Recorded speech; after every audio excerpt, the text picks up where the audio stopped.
তোহা সিদ্দিকি, তুই কোন হরিদাস পাল, কোথাকার কোন চ্যাটের বাল হে তুই? প্রকাশ্যে দাঁড়িয়ে তুই হিন্দুদের বিরুদ্ধে যুদ্ধ ঘোষণা করছিস। তাহলে শোন, তুই মুসলমানদের বাচ্চাদের যুদ্ধ করার জন্য, লড়াই করার জন্য তৈরি হতে বলছিস। আমার কাছ থেকে শোন, হিন্দুদের বাচ্চারা বীর হয়েই জন্মগ্রহণ করে, তোদের মতো ট্রেনিং নিতে হয় না হে বোকা চোদা। তোর মতো 1000টা তোহা সিদ্দিকে শেষ করার জন্য আমাদের কাছে 2 মিনিট টাইমই যথেষ্ট।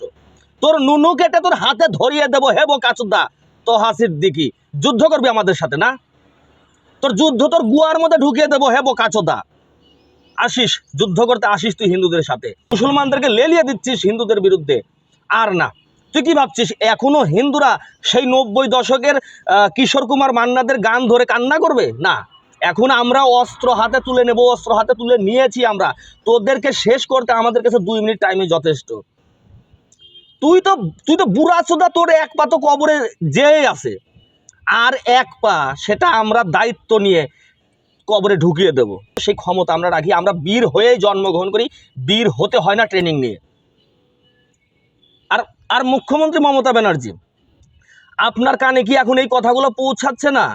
এই কথাগুলো যদি কোনো সাধারণ হিন্দু বলতো কেউ, তাহলে এতক্ষণ তার বাড়িতে পুলিশ পৌঁছে যেত, তার নতুন ঠিকানা হতো জেলখানা।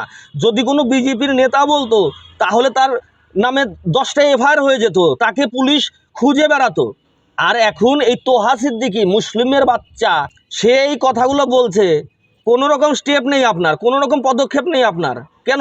কেন মুসলিম তোষণ করছেন আপনি? কি লাভটা পাচ্ছেন আপনি? তবে এই তোহা সিদ্দিকি, তাকে আমি বলতে চাই, যদি তোমরা চাও হিন্দুদের সাথে যুদ্ধ হবে, যুদ্ধ ভাই তোমরা অনেক আগেই শুরু করে দিয়েছো। এখন এই যুদ্ধ আমরা শেষ করব, আর আমরা যুদ্ধ শেষ করব বিজয় দিয়ে। সেই ক্ষমতা আমরা রাখি হিন্দুরা। আমরা বীর হয়ে জন্মগ্রহণ করি, আমরা বীরের সন্তান এক একটা। আমাদের ট্রেনিং নিতে হয় না যুদ্ধ করতে, প্রস্তুতি নিতে হয় না। বন্ধুরা, এই ভিডিওটা শেয়ার করুন, প্রচুর পরিমাণে শেয়ার করুন।